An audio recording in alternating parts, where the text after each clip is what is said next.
Well, you can take your seat belts off. We're going to calm down now a little bit. Isn't he something? Yeah. And I need the toy. Here we are. Well, what I'd like to do is to start where Bruce left off. Oh, by the way, just it occurred to me when I was being introduced about the 14 years in the business world, and Doug said, well, something made him transition.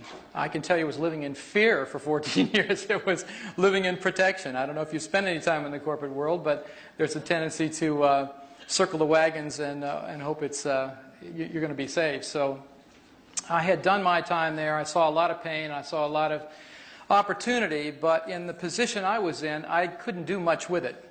And so I really felt in the midst of really having everything that you're supposed to want. Good job, big bucks, all the creature comforts you could ask for. But what I noticed was my soul was hurting. I wasn't okay there. I wasn't okay just getting paid to do something I really didn't want to do and to sell something I didn't care about. So that was a crisis in a sense for me, but it was a real spiritual emergence as well. It was a coming out. It was a time to choose. Did I want to do my heart's desire, or did I just want to fold into the norm and do what I was expected to do? And I made the change. And 14 years later, I can highly recommend doing it. It's challenging at the time, especially when I did it and the way I did it, because I walked away from a very high-paying job, and it was a very good job by all people's standards, but it wasn't feeding the right part of me. So I'm here tonight, and I'm really grateful to Doug and to Bruce for the opportunity to share with you some of the things I've discovered over the last 14 years about the nature of change and about the nature of beliefs and their effect on our lives. So let's get going. I want to start with Bruce's conclusions, plus one that I added to the list. Do you remember his slide that said perception controls behavior? Very powerful words coming especially from a biologist. Perception controls the genes. Perception rewrites genes. And where I'm going with this is perception also rewrites behavior. I expect there's just 2 or 3 of you in the room maybe that might have a few behaviors you'd like to rewrite.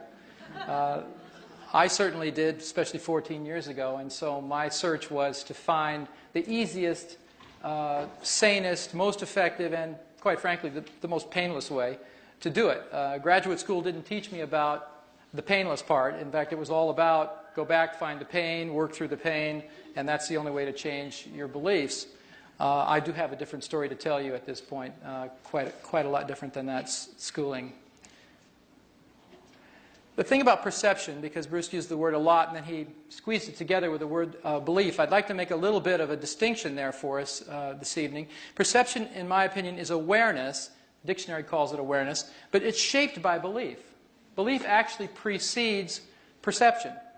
And I'm going to be talking about how that happens, but the important fact about it is that beliefs control your perceptions. If you rewrite the beliefs, you can rewrite perception. And if you rewrite the perception, you can rewrite the genes and the behavior. So there really is no distinction, if you're in the healing arts, especially the complementary ones, between mind and body. It's just a different expression of us, who we are. I want to define beliefs as a working definition anyway in the following way. Beliefs are conclusions derived from experience, information and or experience. They can be either conscious or subconscious. And what I mean by this, let me give you an example. Beliefs derived by conclusions from information would be the kind of thing that would happen if you got jury duty and you weren't at the event that's being tried. Let's say it's a criminal case. You weren't there present when the so-called crime was committed, but you're sitting in a jury situation. You're now required to listen to information from 2 attorneys telling you their story, getting you ultimately to come to some truth, some level of belief about what happened in that event you couldn't attend. So you're creating a belief through information alone. The second version of that is experience. Typical experiences, say you're 2 years old, imagine, and you've never experienced fire before. So you're crawling around and there's a candle left on, and you're getting curious because you haven't had an experience with a candle or fire yet. So as most kids that are 2 years old, they'll move towards anything they don't understand to discover what it is.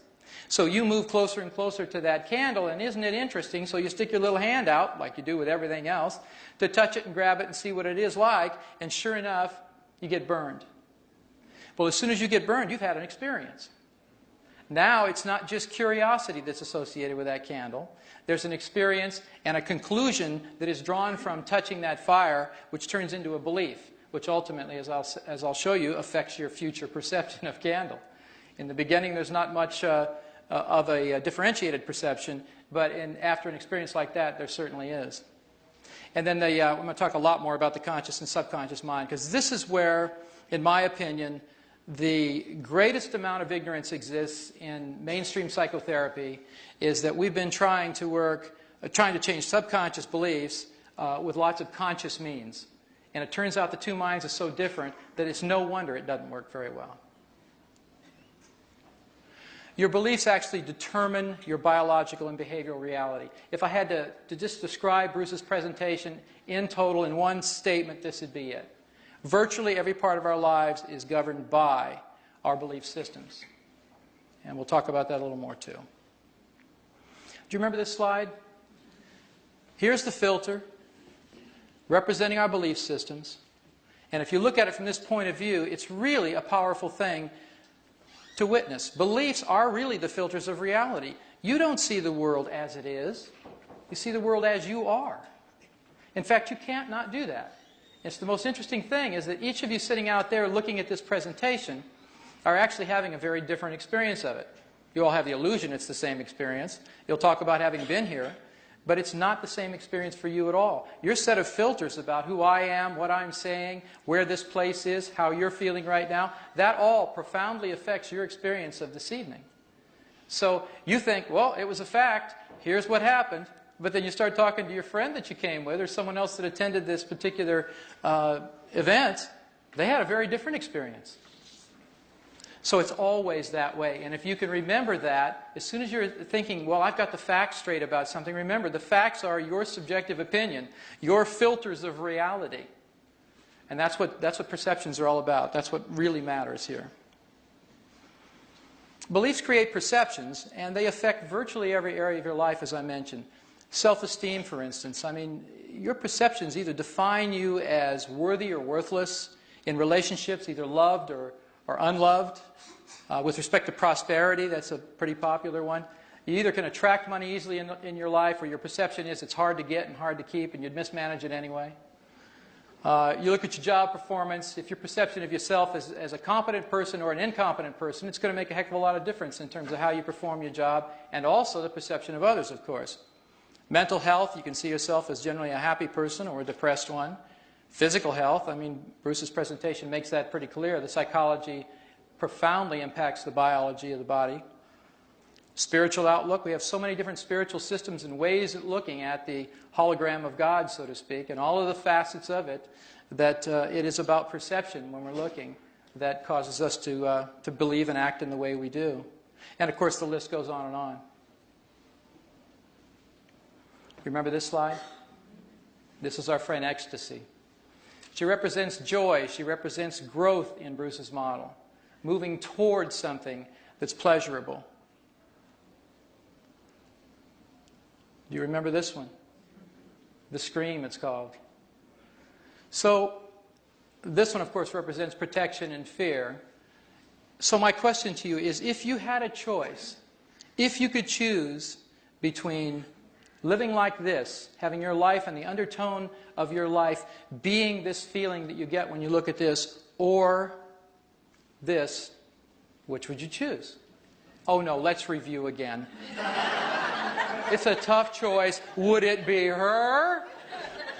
Or would it be him? All right, if you're having any trouble deciding here, or if you've decided you'd prefer this one, I only have one recommendation. See your doctor immediately and get your medication adjusted. Because under normal conditions, people are going to pick her. We want consciously to have our lives work. We want our lives to be filled with joy and pleasure and to look forward to each day. What prevents us from doing that? What is really the bottom line cause? How is it that your life maybe doesn't represent as much of this ecstasy as you'd like to have it represent right now. And I'll propose to you that what Bruce was telling you was absolute truth, and I'm just going to add a little bit to it. Whether you're living in growth and protection makes all the difference in the world. What determines that? Well, I can messages as a child versus I can't messages are one of the big ways that that determination happens. If you receive more positive input from your environment, generally your parents, for instance, and you were told that you were lovable, you were told that you could accomplish anything, you were told you were good enough, you were told that you were wonderful, then you're probably having a life that reflects that more now than anybody could imagine, versus if you were told more I can't messages. You're not good enough, you'll never amount to anything, you're not smart enough, all those things that many of us heard. Those go in just like experiences. Those are experiences. They're just information driven, they're parentally induced usually, reinforced by society, and so we end up with a series of experiences that either put us primarily in growth or protection from our perception of life. Turns out our childhood programming becomes our habits of perception and behavior. You get your programs early on. By about 5 years old, the psychologists will tell you, your personality is pretty well set. What they mean by that is, you've had enough experiences to draw conclusions about yourself, and now you're either looking at yourself through the growth or protection filters. The good news is, even if you have produced these filters and you have habits that are supporting the perceptions and the behaviors that you don't want, they are changeable. They are changeable. Habits are usually the things that bug us the most because they are what they are. Habits are things that happen out of your conscious awareness. It doesn't seem like you have any control over them. You consciously try to control the habit. You say you're not going to do something, but you do it anyway. So I want to explain to you how the cycle of habituation occurs, why it occurs, and then ultimately how you can break that cycle. These cycles are really self-reinforcing, and let me see if I can explain this to you. I'm going to use the candle as a model because we talked about that earlier. If you're 2 years old and you're having your first encounter with fire, and it happens to be connected to a candle, and you crawl over to this fire, and it's a very interesting thing. You've not formed any opinions about candles or fire yet because you've never touched anything that was hot, and now you do for the first time. All of a sudden you've got an experience. The experience is hurt, ouch. That shapes a perception. The candle's no longer a general thing. Now it's a thing that could create pain. You have a perception of the candle. The perception creates a belief that candles are dangerous, or at least fire is dangerous. You've got it connected to the candle, but the main thing is the fire. That perception then shapes your experience of this candle. The experience reinforces the beliefs. What happens is, the next time you see a candle, instead of crawling over to it and sticking your hand in the candle, your perception of the candle as a possible source of pain keeps you from doing that. The fact that you are not going to go over there and stick your hand in that candle again, you'll never again have the same nebulous sort of perception. You're going to have a very specific perception of candles, and you're going to watch out for it. Now, whether as a child you learned about hot from sticking your hand in the fire and you got burned that way, or as you get older you have more complex experiences, you get burned in other ways. You get burned in relationships, as they say. That's a very complex form of burn, but it's a burn nevertheless. And it usually leaves a mark so that next time when you look at that situation, whether it's a relationship or whatever it was where you got hurt, you're going to move away from that. You're going to move into protection. And it's a self-reinforcing cycle. So some of the good cycles, like learning that fire is hot and to keep your hand out of it, is wonderful. You don't want to interrupt those cycles. But what about the cycles of self-deprecation? What about the cycles that say you're not good enough? What about the cycles that aren't very generative, that you'd like to get rid of? Then it would be important to be able to break the cycles.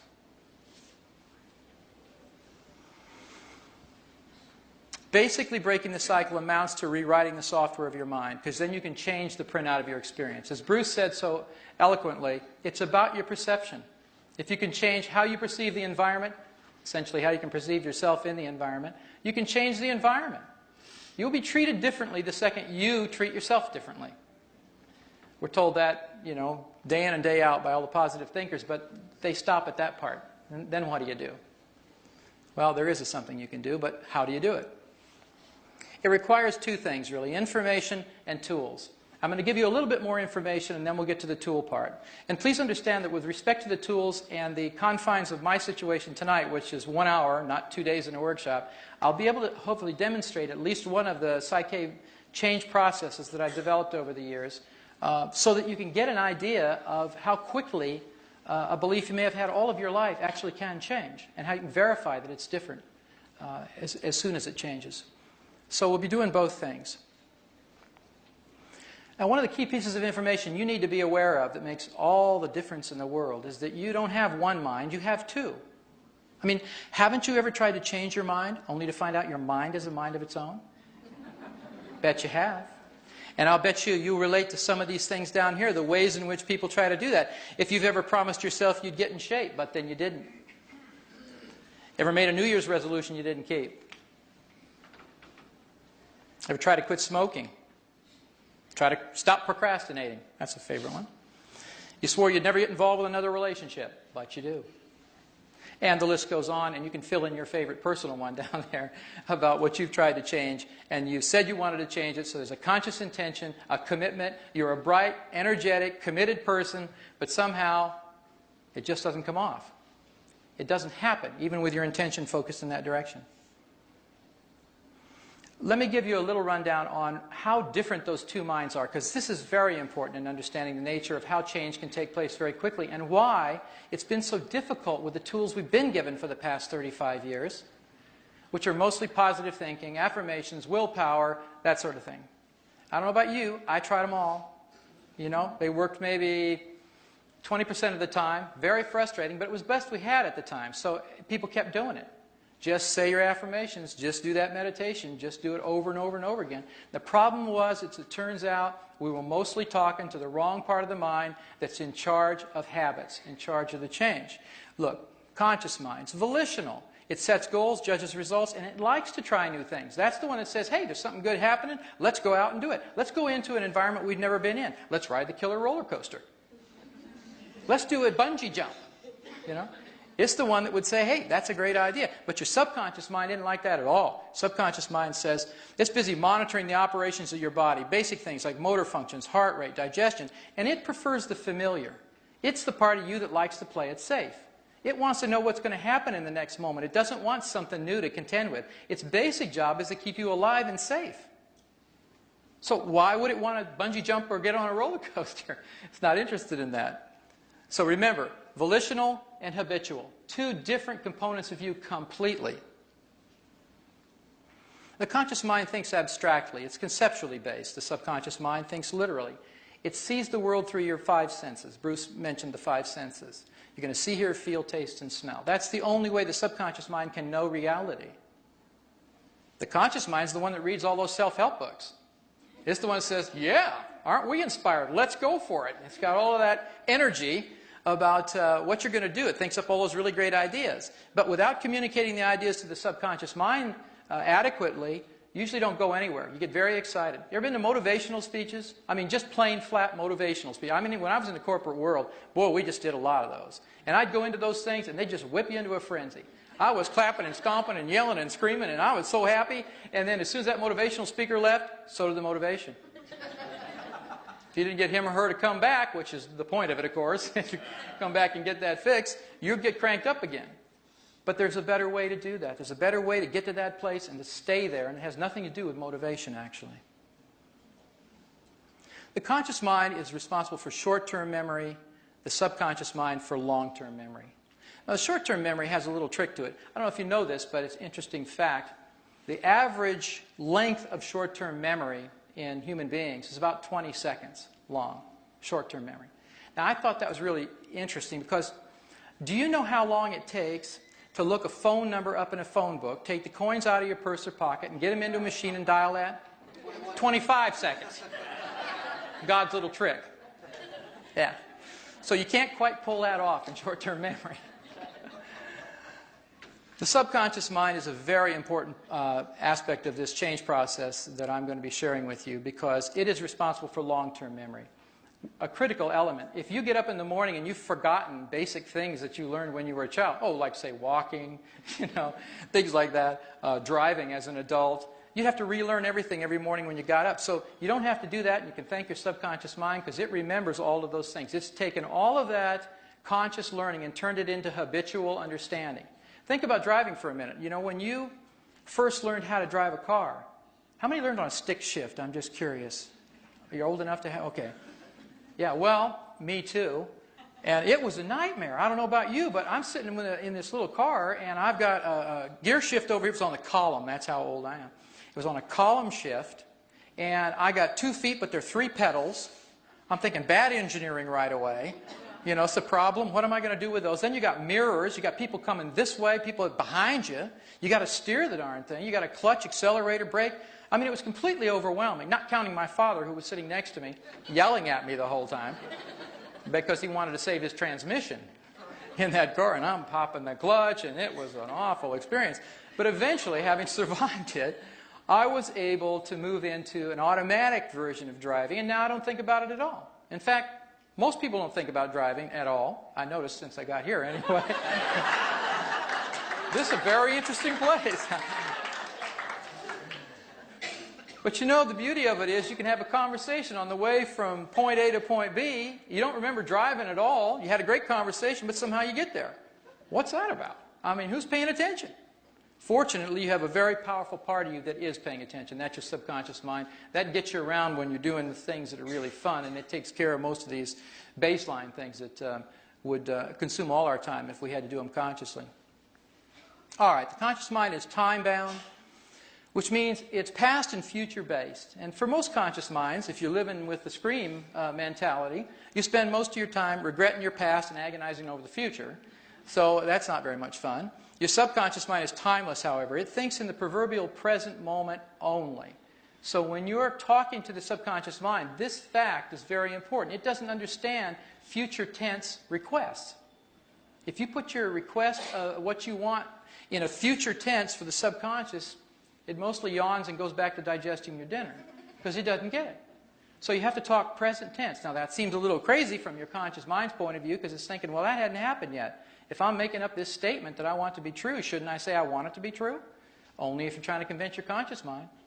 So there's some rules about how you address and communicate with the subconscious that are very important to making it all work. Another difference, very important one, the conscious mind has limited processing capacity, maybe 1 to 3 events it can handle at a time. If you're at home and the phone rings and you're watching a TV program and somebody walks in from the kitchen and they want to talk to you, about that time when those 3 things are going on, you're saying, wait a minute, one thing at a time, you know, I got to stop now. Because you really can't process. It only is processing at about a rate of 2,000 bits of information per second, which sounds wonderful and kind of awesome in its own way, unless you compare it to the subconscious mind, who has expanded processing capacity, can process thousands of events at a time, and averages 4 billion bits of processing capacity in a given second. That's an incredible difference. But if you think about it, this part of your mind would have to do that. Remember, it's in charge of motor functions. You can't walk, talk, digest your food, do respiration, digestion, or any of that without a huge amount of processing capacity. You couldn't sit up in your chairs. Because what you take for granted, you just say, well, I'm going to do that. You turn on your volition part, which is your conscious mind, and say, let's walk from here to there. But you know, you can't walk from here to there consciously. If your subconscious mind doesn't agree, you aren't going anywhere. And that's true of your beliefs changing too. And we're getting to that. All right. It's easier to change habits of thought and behavior if you access the subconscious mind because it's the storehouse for attitudes, values, and beliefs. This is where doing your basic affirmations every day, which are generally so abstract that the subconscious mind can't understand it. It really doesn't care what you're trying to do because you haven't engaged it in any way, shape, or form. And you're talking to the wrong part of the mind in the first place. The subconscious mind is where all these attitudes, values, and beliefs are stored. So if you don't learn how to communicate with it properly, you aren't going to get very far. You're going to be very frustrated. And that's exactly what I was. That's why I'm sharing with you these a whole different approach. All right, so as the easiest and most effective way to communicate with the subconscious is through a process called muscle testing. And I'll bet you a bunch of you in this room have had some experience with muscle testing. Is that true? Can I see a show of hands? All right. So I'm going to ask you temporarily during this discussion and also an experience that I'd like you to have to forget everything you know about it right now. Pretend you don't have any preconceived notions about it. Humor me. There's some things that are very important about using muscle testing in a psychological way that are very different from using it in almost every other way. Vitamin mineral supplements, it's very popular. In applied kinesiology, clinical kinesiology, you're looking for organ distress, meridian dysfunctions, and so on. I'm not going to be talking about any of that, but I'm going to be talking about some key elements to using it as an accurate measure of what's going on in your subconscious mind, what those beliefs are and what they're not. Okay, we're going to have a little experience, and I'm going to ask someone to help me up here to demonstrate muscle testing a la Psych-K. Psych-K is the name of the name I give the work that I do. And I want to show you when I'm using it as a psychological tool to access the subconscious and check for beliefs, how to set up an appropriate communication system. And the key here is appropriate. You want to get a true-false message system going. In other words, a conflict detector. You're measuring the truth between what your conscious mind says or is affirming and what your subconscious mind believes. Very important to be able to do that credibly. Like-dislike is essentially equivalent to a stress detector. I learned this one to use muscle testing in this way when I got out of graduate school. I was doing sort of mainstream counseling. That's the insight-based talk therapy version where you come in and we sit down together and you tell me all your woes and I nod and say, yeah, that's interesting, tell me more about that. And you do. And then you come back next week and you tell me more about that. And come back next week, you tell me more about that. Well, I got tired of hearing it. They got tired of talking about it. So I figured something's got to change here. And a part of me, which was really the business part, just said, wait a minute, there's got to be some kind of outcome here. I mean, business is all about outcomes, all about bottom line. Turns out therapy, as I was taught in graduate school, is all about process. You just stay in the process. It's good for you. Oh, where's the part where you get out and get a life? I mean, you know, when does it end? Well, apparently it wasn't supposed to end. I never got that. So I thought, well, that's not right. So we're going to do something about that. So in the like-dislike thing, what I found was interesting was I'd get people coming in, they'd fill out this intake form, and I'd always ask, have you had any other kind of counseling? And oh, yeah, they're putting it down there, 15 years of psychotherapy and all that. That's no joke. And they would say, I'd say, okay. So, and they're writing down what their primary presenting problem is, what they're trying to deal with. And they just write down stuff about, I said, what about your childhood? Tell me about your relationship between your mother and a father, you know. So I remember this one client wrote down, yeah, well, I've dealt with my mother, you know, she was very abusive psychologically and physically, and, but, you know, I've dealt with that and I'm over it. And I said, oh, that's good. So we got to the muscle testing part, and I just had her stick her arm out. I was going to do a little muscle test of stress detector style. And I said, think about your mother. So she did. And guess what happened? She just crashed and burned. I mean, she was a mess. The muscle response was very clear that just thinking about her mother still stressed her. All of those years of psychotherapy, all of those years of putting together reasons why I've now forgiven my mother, never got to the subconscious mind, which controls the motor functions, which controls the autonomic nervous system, which controls your biology, and ultimately your health. You know, Bruce mentioned, do you remember about the biology and the effect on our immune systems? There are a whole set of beliefs that are immune-enhancing beliefs and a whole set of beliefs that are immune-suppressing beliefs. And if you look at the personality profiles of people who get various diseases, it becomes very interesting in a hurry. There's a whole field called psychoneuroimmunology, about 35 years of study in this country anyway, showing that people, for instance, cancer patients, one of the key qualities and attributes, personality characteristics of cancer patients is long repressed anger and hatred. They're really angry at somebody else, but if you hold that anger inside you, guess where it gets directed? It's your immune system. So the question is, how do you let go of stuff like that? We're going to be getting to that. So third down here is setting up a yes or no communication system, because in this work that I do, it's essential that you can communicate with the subconscious in a way to ask it questions and let it determine even what process is going to be used within this model of Psych-K that I use. There are a variety of belief change processes, just as there would be if I was a carpenter and I had my little bag of tools. I'd have a pair of pliers and a screwdriver and a hammer at the very least. Because otherwise, if you just handed a hammer and you say, go build that house, boy, you better find a lot of nails. Because that's all you're going to be able to deal with. So you need some way to communicate yes or no, get yes or no communication from the subconscious. The last little note here, and I'll demonstrate this in just a second with someone, is where you position your eyes when you're muscle testing for psychological responses matters, as it turns out. And I'll show you. I'll demonstrate that for you. I learned this through, actually this little piece of it, through studying NLP years ago. They had made a big deal out of where your eyes are focused in terms of how you're processing in your brain. And what I found out when I first was introduced to muscle testing as a means of communication was that sometimes it seemed to answer correctly and sometimes the answers were really bogus. And I couldn't figure out what the heck was going on. And I finally pieced the mystery together and I figured out, wait a minute, sometimes people are saying things they're having no emotional response to at all. Your arm doesn't operate automatically. It doesn't go strong or weak for no particular reason. If you're not having a response to it internally, then the electrical signal sent from your brain to the muscle has no effect. So I want to show you how that works. And then I'd like you to just have an experience of this, because when I do a demonstration up here, I want you to be wired into what's actually going on and not just watching me do something up here that you're not familiar with. So I would like to invite someone who would like to help me demonstrate this muscle testing process to come up. Okay, would you mind? That's great. And you might want to come over here.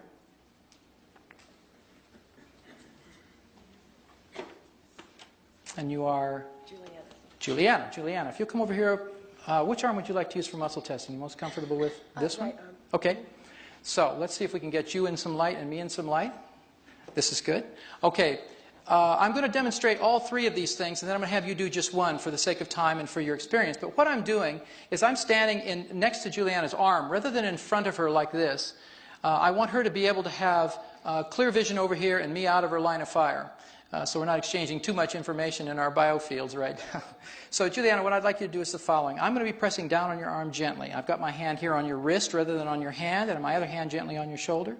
Okay, I'm going to be pressing down. I want you to resist that pressure, okay? But with your eyes, I'd like you to actually put your nose out here in this direction, and not your head, but just your eyes focused towards the floor. Actually, I'm sorry, you can turn your nose over here. You're doing great. And just put your eyes towards the floor.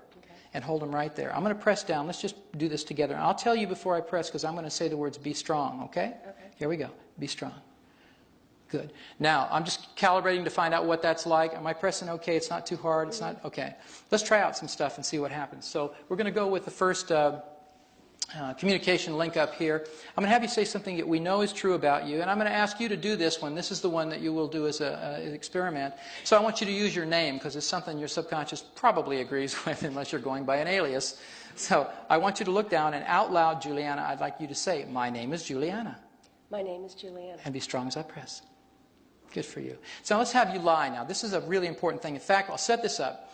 If you get away with this and you can keep your muscles strong, everybody out here will give you $20. Okay. Hey, pretty good, huh? I just spent your money. I hope you're okay. You're rooting for me now, aren't you?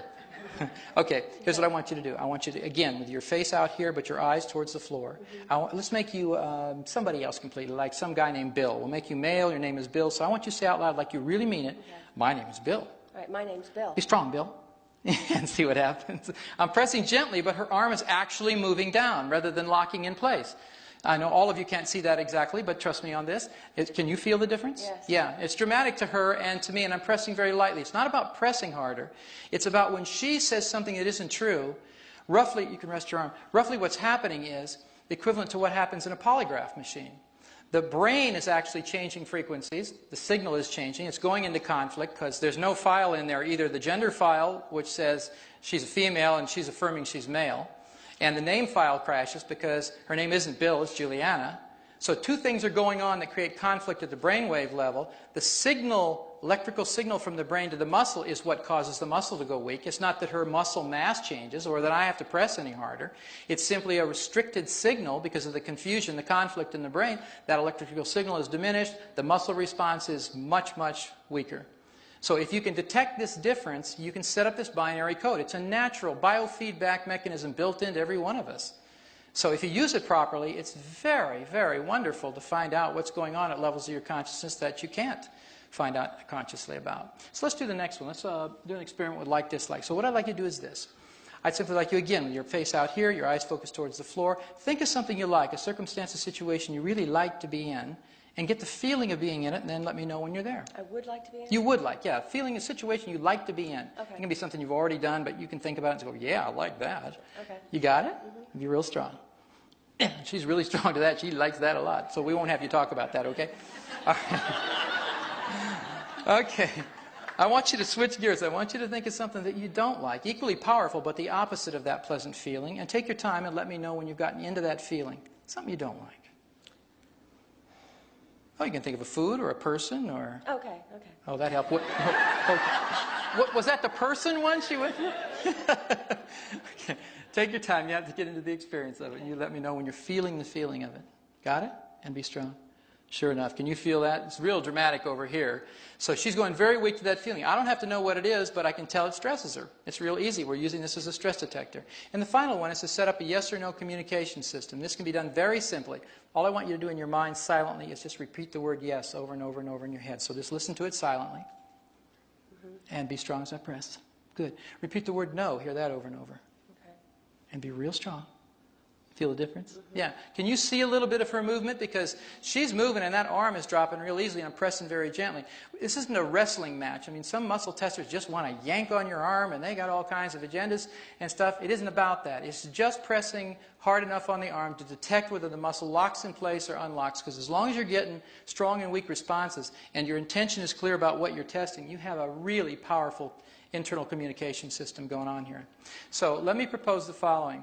Given our seating arrangement, I want to suggest this. Instead of standing like I'm standing with Juliana this way, I want you to, in a minute, you'll be standing up where you are, pick a partner that you're close to, and actually stand facing me and have your arm come out towards the back of the chair in front of you. Stand to the side like this. That way you don't hurt anybody. Because your arm's coming out this way, not to your side. There's not much room to the side. You're going to have your partner do the following thing. I just want you to use the truth detector for right now, just to have this experience. The way this happens is this. You're going to take your hand, put it gently on top of the wrist, not on the hand that bends here, but on the bone up here. Your other hand, just rest it gently on the shoulder of your partner. They're to be looking, their face is straight, but their eyes are looking down. If your eyes are looking down, you will be emotionally connected to the statement you're making. If your eyes move around, this may not work for you. So this is very important. Head straight, chin parallel to the ground, eyes focused down, and then have your partner say, my name is, and use your real name. So one more time, Juliana. My name is Juliana. And be strong. And I want you to say be strong just before you press, okay, to warn the partners. Because if you just jerk like that or you start pressing when they're not ready, you can't tell when the muscle's strong or weak. So let's switch gears. We'll make you somebody else again. This time you can be some guy named Jim. Imagine you're Jim. Say, my name is Jim. My name is Jim. Strong, Jim. You feel a difference. Yeah, it's really dramatic and you just press gently. I want you to have this experience because after a little while I'm going to use this muscle testing connection to demonstrate one of the belief change processes. So take about, it won't be more than 2 to 5 minutes at the most. I'll yell at you after a while, but I'd like you to have the experience both ways of doing muscle testing this way and just see how it turns out. Thank you very much, Juliana. Go ahead.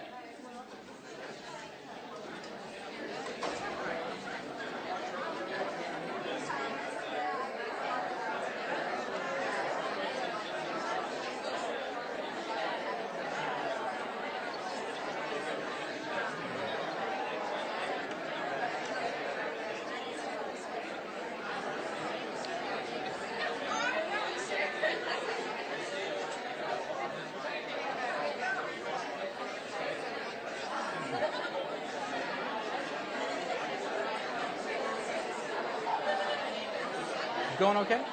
Yeah. I went over a little bit, but not too much. 5 or 10 minutes. It's okay. Anybody else looking for a partner? Remember to focus your eyes down. Look down at the carpet.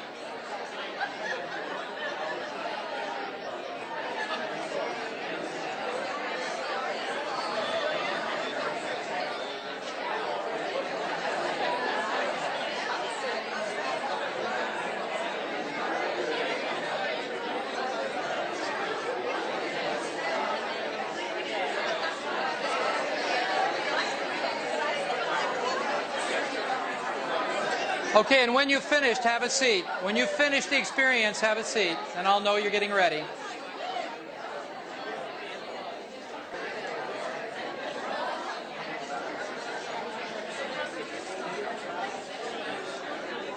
All right.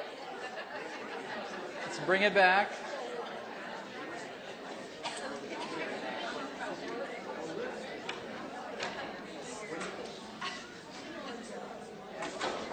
All right, how was that? Is it okay? Work? Yeah. That's good. There's a question. I'm sorry, I can't hear the question. Well, my name is George, according to the muscle test. Uh-huh.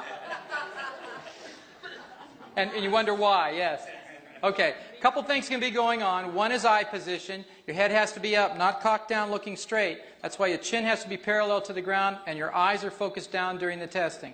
If that's happening, then you will be more associated, more emotionally engaged in what's happening when you're talking. When you say something is true, there'll be a stronger sense of reaction in your physical body, and that's what causes the muscle testing to work. It isn't a mystical experience.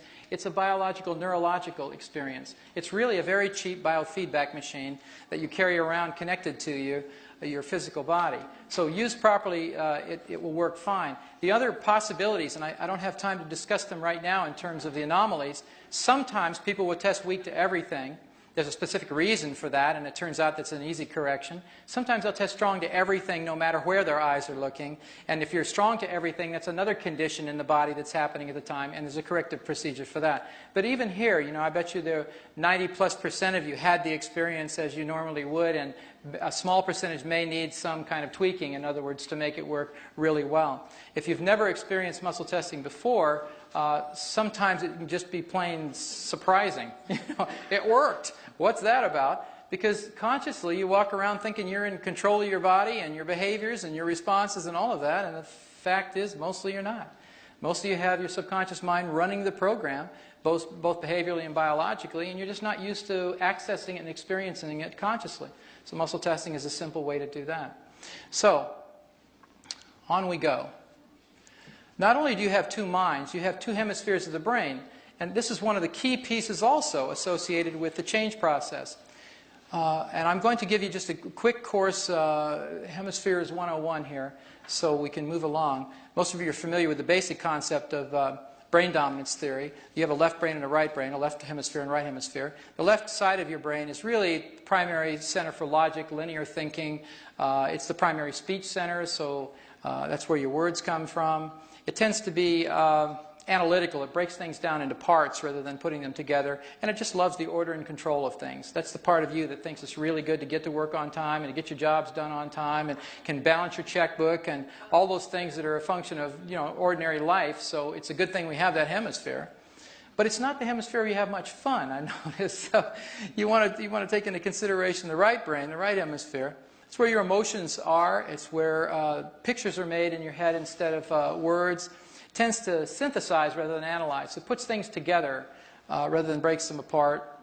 And it tends to be the one that enjoys that feeling of being spontaneous and free. So when the weather's great and you could go do something really fun, that's the part that argues, let's go. And the other side says, no, we've got to get our work done first. So sometimes they compete, in fact, almost always, for your attention. And control of your system, by the way. The arrows down at the bottom represent this crossover relationship between the hemispheres of the brain and the side of the body that they control. For instance, the left hemisphere of the brain controls motor functions on the right side of the body, and vice versa. The right hemisphere controls them on the left. Now, there's a word down at the bottom, or two words down at the bottom. Corpus callosum is a bundle of nerve fibers. They're like, think of them as fiber optic links, millions of them, part of a very sophisticated commissure system that is a communication pathway between the left and the right hemisphere. On a good day, when both hemispheres are talking to each other, you're getting a lot of crosstalk going, that communication system is wide open. So it's really a bridge between the hemispheres. And when things aren't going so well, or you get stressed, as Bruce was talking about, the fight or flight response, what typically happens here is that commissure system, that corpus callosum, shuts down, like it becomes a barricade rather than a bridge to crosstalk. And so you will go into a favored hemisphere to deal with a given situation. It's not that people are all left brain or right brain. The research was very clear about that, but the pop culture didn't get that part. It's much easier to write about, oh, what are you, left brain or right brain? Well, guess what? You got two hemispheres and you're both. The issue is, in a given situation, if you learn to over-identify with the qualities and attributes of one hemisphere versus the other, you will do that habitually until that's changed. The ideal circumstance, obviously, is to have both hemispheres working all the time, to be in a state I call the whole brain state, because then you have all the qualities and attributes available to deal with almost any situation. You don't automatically go into protection in a situation unless it's warranted, and then you can go there, because sometimes fight or flight's a good thing.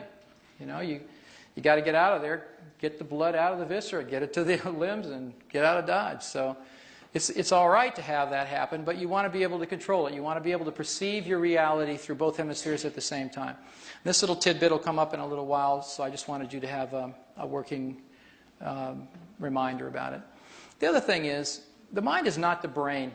This is a very important concept. Bruce alludes to it all the time because he talks about it's about energy. I mean, in the final analysis, the physicists tell us it's all energy. So you've got a whole bunch of people here and here are complementary healers, and you say, well, do you do energy work? Show me something that isn't energy work. Allopathic medicine is energy work. What do you think the pills are? It's all molecules vibrating at some frequency. You're just ingesting them or injecting them or doing something, but it's all energy work in that sense. You can't not do energy work. Everything's energy. So remember that mind can really be described more aptly than calling it the brain as photons of light held in an electromagnetic field. We're talking about moving energy here. That's what healing's about. That's what change is about. That's what the mind is about. The brain is the gray matter inside your cranium. It's like the CPU chip in a computer. It's the physical thing that you can crack open your cranium and you got this thing in there. But that's not the mind. That's just the brain. That's a different deal altogether. It may be the central processing unit, the place where the energy patterns interpenetrate. But you know it's not even limited to the brain. Those of you who know about the energy field in general know that mind is not a function of just a connection to the brain part. There's some really important, long-standing myths about change that I need to address before I demonstrate what I want to show you. And that is, myth number one, if you've had a limiting belief for a long time, it'll take a long time to change it. Boy, that's a common one. I got so many people say, oh, it's so deeply embedded, Rob. You know, I've had this belief for 35 years, and it's just ingrained, and use all these anthropomorphic terms about how deeply it's embedded in your brain. You know, well, how deep could it be? You know, it's how many centimeters in there? You could get your finger in there and get one of the deepest ones. It's not like it's miles deep. What's that about? But we keep characterizing it in a way that makes belief change difficult. If you look at the reality of it, if it's photons of light held in an electromagnetic field, that's a different story. It isn't about deep. All right. Anyway, most of the time, changing subconscious beliefs is more like changing a document in a computer. The computer is photons of light held in an electromagnetic field. It's an energy phenomenon. You can't go into your computer and dig in there. How deep can you get into the hard drive? I mean, it's a little chip. It's the same concept, and we've really made it hard. It doesn't take any longer to change a document that's been in there for 30 years as it does 30 minutes. It's been in there for 30 minutes. And that's mostly true with belief systems people have carried around for years and years. I've just watched this happen in private practice over and over again, and in the classes I teach, people will say, oh, I've had this belief for 50 years. I mean, it's just remarkable, just remarkable. I had one quick story about that. A psychiatrist is using a Psych-K in Denver. He had taken the classes, and he had, one of his patients was agoraphobic. You're familiar with agoraphobia? It's the fear of being out in the marketplace in open places and so on. She'd had this agoraphobia since she was about, since she was a teenager, because she'd had it for over 50 years, and she was 60-plus years old. And it turns out it was an event that occurred in the eastern plains of Colorado. Her mother had taken her on a trip, and she was misbehaving, and so the mom said, you know, if you don't get your act together pretty soon, you're going to get out of the car, and I'm leaving you. You know, today we'd be all traumatized by that, but back in those days, that's what your parents did. That's how they stayed in control. So the woman actually did stop the car because the kid kept misbehaving, put the child out, and she drove down the road. Well, not very far, but far enough to scare this little kid. And so she comes back, picks up the girl's in tears, piles her in the car, and they take off. Well, didn't take long before the little girl started to show these signs of fear of going out into open places. There are many places that are quite as open as the eastern plains of Colorado. I mean, it's a flat desert-looking place. So she had this association with this place and with this fear, and nothing they had done. They tried drugs, they tried all kinds of therapies of various kinds, and this guy, this psychiatrist, had just taken the Psych-K class, a weekend class, the one I'm teaching this weekend, as a matter of fact, and so he got to a place with her. He just said, look, I've tried everything else. I got to admit, I just went to this weekend workshop. I don't know if this will work or not, if it has anything to do with it. So he didn't really believe in it. And then she didn't believe in it because she said, well, how can something like this affect a biochemical disorder? I mean, how can it work? And they both said, well, what the heck, you know, we'll just give it a shot. They did. And that one session, that agoraphobia disappeared. That woman was out driving a car within a week, going wherever she wanted. She had relatives she hadn't seen in the area unless they came to her house because she couldn't leave her house for all of those years. So it's just, I mean, that was a wonderful story and an amazing testimonial to the fact that I don't care how long you've had something, boils down to photons of light held in an electromagnetic field, and if you can find the address of that belief and you can rewrite that software, you can change the outcome. So keep that in mind when you're saying, oh, I've had that for a long time, that'll be a tough one. Not necessarily. Myth number 2, changing old behaviors and thought patterns is difficult and often painful. This is the no pain, no gain myth. You got to suffer first, and then you can change. Not so. Thought patterns and behaviors are caused by perception, beliefs. They're represented by specific configurations of photons of light, the energy we're talking about. Change the field, you change the belief. Change the belief, and you change the behavior and thought pattern. So it's all about how do you isolate the belief you want to change, how do you get the subconscious mind to do the work for you instead of making it so hard trying to do it consciously. And we're going to be doing just that. Myth number 3, you need to consciously know what caused the problem in order to change it. Well, if I don't know what caused it, how can I change it? That's the mantra of mainstream psychotherapy, because they're having to change things by figuring out what it was, telling you what happened, giving you this powerful insight, and then making a huge assumption that insight is a sufficient condition to change. Now, that's what really turned me around after I got out of graduate school, because I was sitting down doing that really well with people. We got real clear about why they were screwed up. They knew, I knew, but they were still screwed up. Unsatisfactory, unacceptable. They had to figure out a way to change that. How do you get to the behavior? Not just through this ton of awareness. I don't know about you, I'm up to my eyeballs in insights. Spiritual insights, psychological insights, all these insights, and then you got to wonder, well, why does my life look like all these wonderful insights I've got? I mean, true. So the reason is we have been talking to the wrong part of the mind most of the time. So becoming consciously aware of the source of the problem is seldom necessary to change most beliefs or behaviors when you're dealing with the subconscious mind. That's where the power is. That's where the juice is. That's where the storage unit is for your beliefs. It's not about willpower. Okay. Let me give you an overview of the process that I use. And this is basically the components of it. Think of it that way. To get the job done in terms of speeding up change. And literally it can happen in just a few minutes. Establishing communication with the subconscious is step 1. I was never taught that in graduate school. In fact, I don't think they mentioned the subconscious except talking about Freud. And Freud, I mean, if you listen to Freud, the subconscious is a place nobody wants to go. I mean, talk about a deep, dark abyss of, repressed sexual desire. And you know the term Freudian slip? You know what that is? That's when you say one thing, but you mean your mother?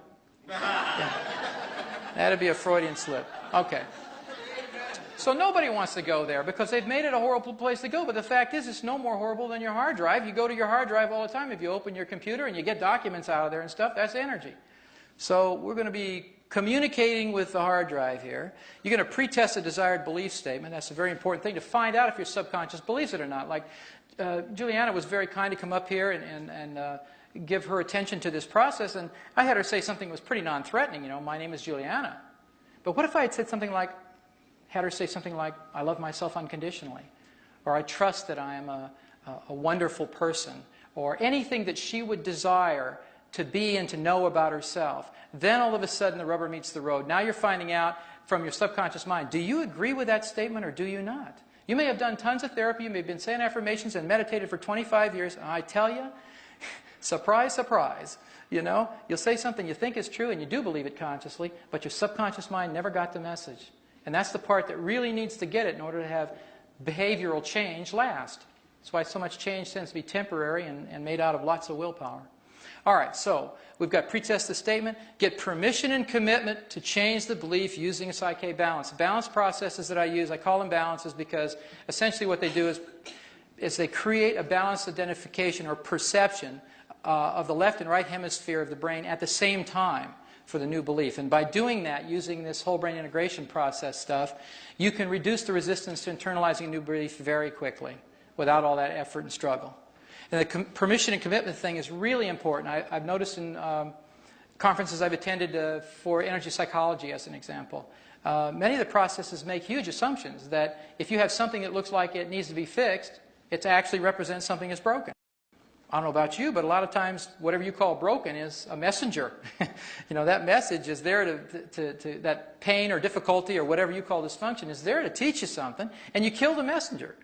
So I found that it's much wiser to find out from the subconscious. It's even a good idea to do what you're talking about consciously before you do it. It saves you a lot of grief later on, and you don't have to get the proverbial 2x4 returning to get your attention because you managed to get a symptom to go away. This isn't about treating symptoms. It's about the cause of the symptoms. And then we'll do a balance, which is the process for change using whole brain integration of some kind or another, different varieties of that. We'll post-test the belief statement because it gives you a physical muscle response that's going to be different than in the beginning. So you have an objective way to measure a subjective change. You don't just say, well, how do you feel? And you go, well, fine. You look good. All right, see you next week. It's not that. You know before you leave the interaction whether that belief resides in your subconscious or not. So there's a way to know it for sure. And then celebrate the change, and that's my favorite part. So we'll be doing that. Okay. So, let's see. I want you to take a look at some of these messages. What I did was I distilled some of the key messages that over the years of doing psychotherapy, I found that many people internalize from their childhood. You'll never amount to anything. You're worthless. You're not smart enough. No matter how hard you try, it's never good enough. Money's hard to come by and hard to keep. You don't deserve to succeed. No one will ever love you. And Bruce's favorite, you're going to get cancer because it's genetic. This one, at the bottom, of course, you can make generic, which is you're going to get whatever disease you're predisposed to because it's going to get passed along in your family. So it doesn't. I'm just putting it out there to let you know that it doesn't matter what disease you put in this category of cancer. It's the same notion that I'm helpless and the situation is hopeless. I'm just going to get what I'm getting passed along. So these may be some of the messages that you got. And the question is, what if you could change them? What if you could have anything on this list? What if anything on this list could be true for you? What I'm going to ask next is, I'm going to ask somebody else to come back up to the stage, and I'm going to facilitate a process, first of all, to discover whether the belief that seems desirable to you is currently true in your subconscious. And if it isn't, then I'm going to facilitate a process to make it so. It'll take just a few minutes to do that. And so what I'd like you to do is just read down this list, and if one of these beliefs calls to you and just says, boy, I want that. It may not be true right now, I'm not sure, but I'd be willing to come up here to make sure. Would you you have one? Okay. Come on up. Yeah.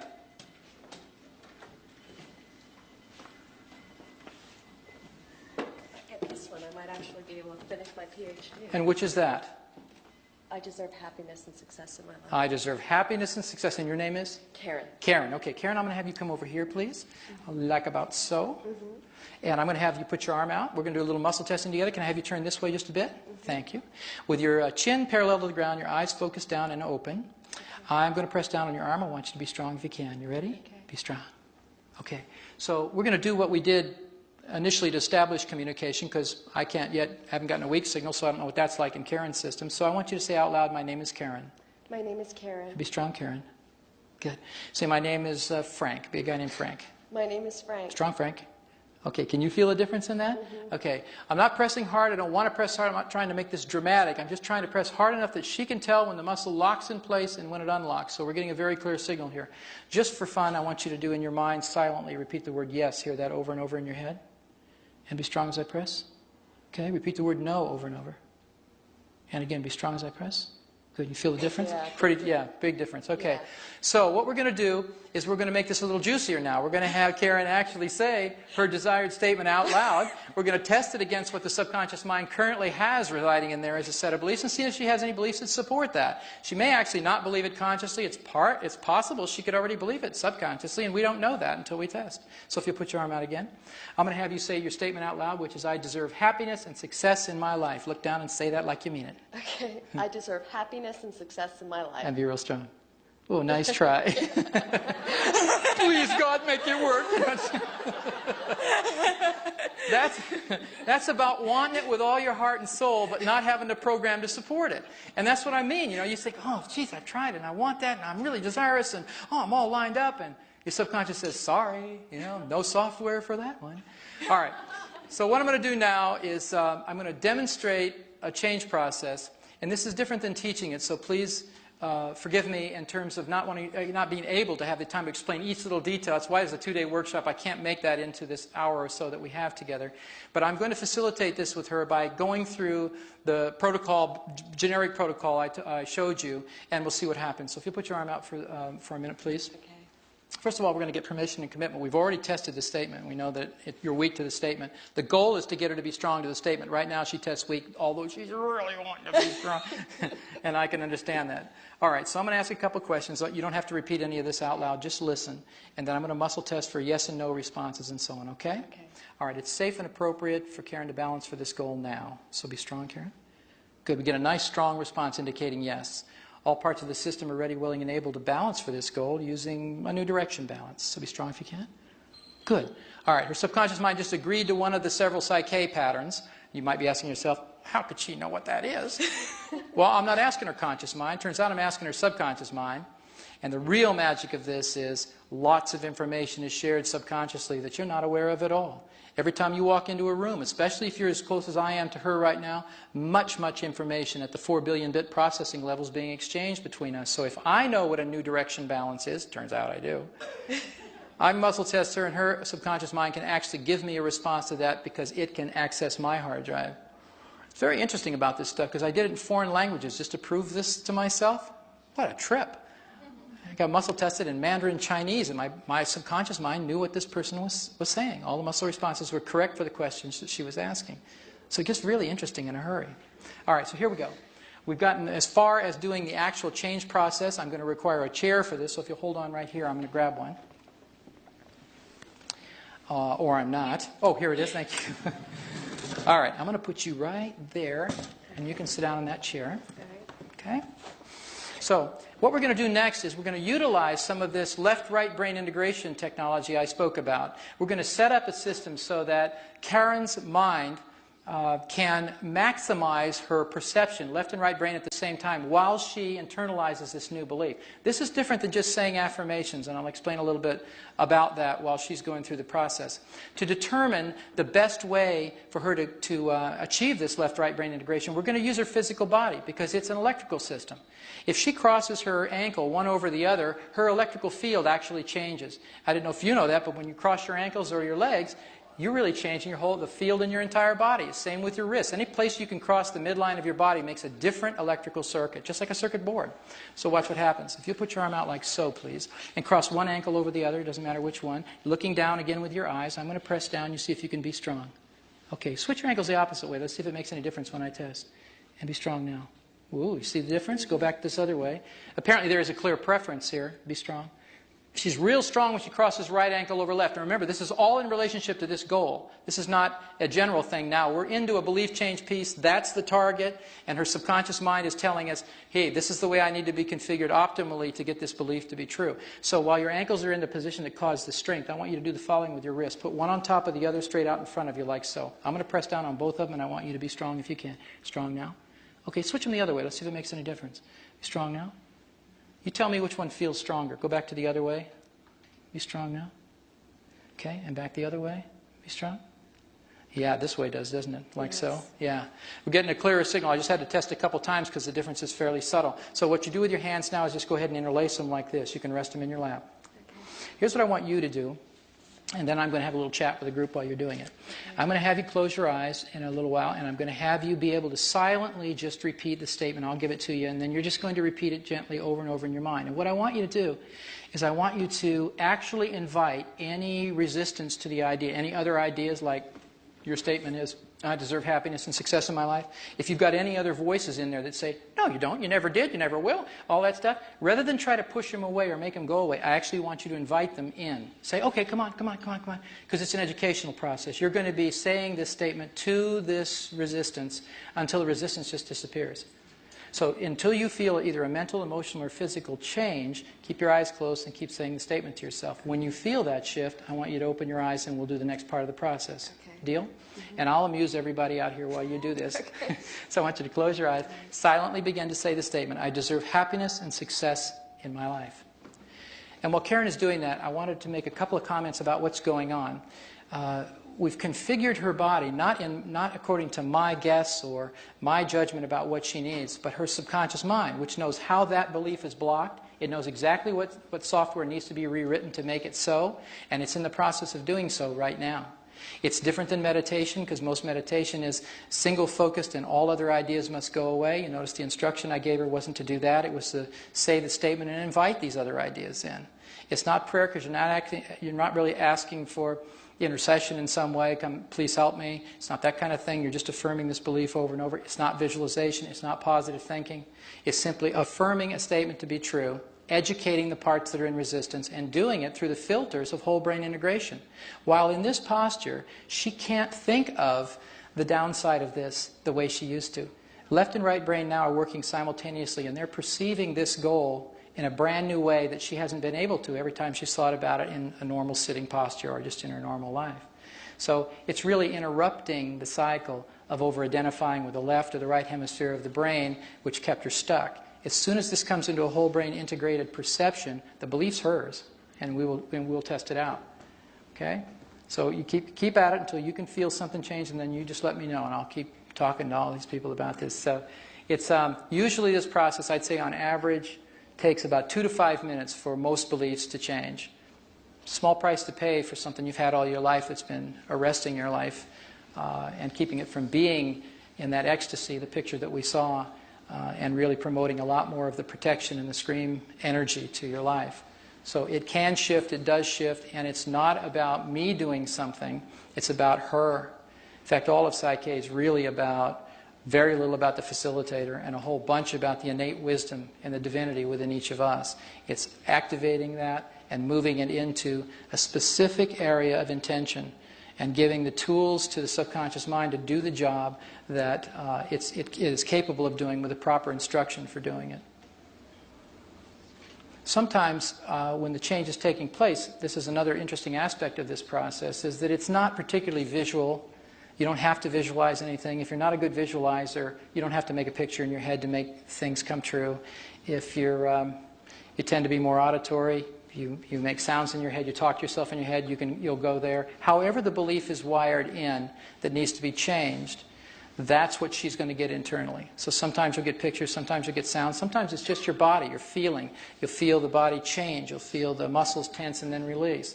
Happens differently for each person and different with each belief. Okay, she seems to think something's going on here, so we'll check this out. So unhook your ankles and your wrists, unhook these guys. Put your fingertips together like so.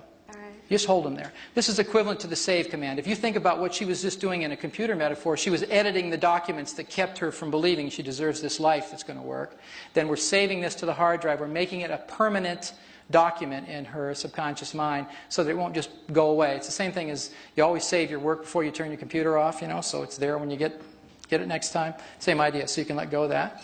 Put your arm out to your side. I'm just going to test to see where we are with the process right now. This is a sort of intermediate deal. So just listen. This process is complete, so be strong if you can. Good. Get a nice strong response. You can stand back up, please. I'm going to remove the chair here. We're at a place where her subconscious just reported to me, I've had enough of that. I got it. Thank you. So we're going to verify it and see if that's really true. So I'm going to press a lot harder than I've been pressing just to make sure if this is true, that there's no doubt it is. I want you to say out loud, I deserve happiness and success in my life. Looking down, say it like you mean it. I deserve happiness and success in my life. And be strong. Yeah. If I let go, she brings like a springboard. Nice going. That's Thank you. Good for you. So hang in here for just a minute. So I'm just wondering if, Karen, would you mind saying a little bit about what was going on while you were sitting down there? Well, I started saying all the things, no, you don't, everybody's going to be jealous of you, you have to feel guilty, and then all of a sudden it was like, well, wait a minute, God wants everybody to be happy and successful in their life. And if God wants everybody to be happy and successful in their life, God wants you to be happy and successful in your life. Bingo. And when I went through that process, it just, it was very logically based. If this, then that, know. So did you tend to hear, was that a conversation going on in your head more than anything else? But then as soon as I realized that, I felt like just kind of like a lifting, like a happiness type of thing. Well, I think that I deserve happiness and success. Might have something to do with the feeling getting to come in for a change. She went from the scream to the ecstasy pretty quickly right there. Thank you very much. Enjoy the change. Okay. Yeah. Thank you for volunteering.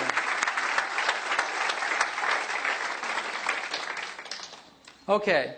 So, what'd that take? Maybe 5 minutes while I was trying to keep you distracted, so she had some... I mean, consider the circumstances. This is the worst possible place, on a stage with people in an audience doing belief change work, and it works anyway.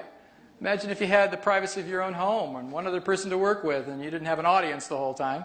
How simple things are. It's just been remarkable, my experience in the change work. When this work came in, and I can say came in because I didn't sit down and analytically develop Psych-K. It really was one of those born out of a moment of terrible frustration with graduate school training and other things I'd tried. All of a sudden, entire patterns of change were just downloaded in my computer. I went in my house literally and typed the information into a computer and said, okay, that's interesting. I wonder what that's about. And then I just read off the sheets and learned the work that way. It was very interesting. This was 14 years ago. So I was very skeptical, didn't believe in muscle testing because I'd never experienced it, didn't believe in these patterns until I could experience them myself.